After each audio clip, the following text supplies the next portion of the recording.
טוב, זה עדיין לא גמור,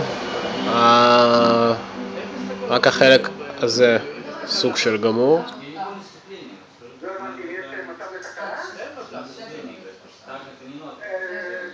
כאן זה השיער, יש פה את האזור הזה, בניתי אותו לקרוץ',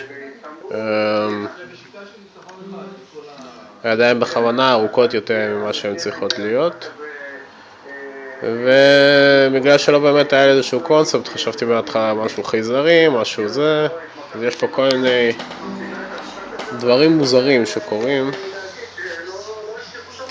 כמו הרגל שלה, שהיא סוג של זומבי וכמו יד כזאת קרוטה. זהו. היד הזאת טיפה יותר מושקעת מבחינה אנטומית.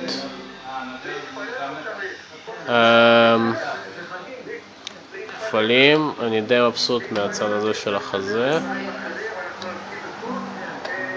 בוא נראה אם אני אצליח להזיז את התאורה. כן. נראה לי שככה רואים יותר טוב. זה הפנים. שוב, להתייחס רק לצד הזה בעצם, בינתיים. השאר בדרך. אבל שוב, מבחינה של שעות עבודה, זה בערך 8 שעות עבודה. לא כולל הווייר שהכנתי מבעוד מועד.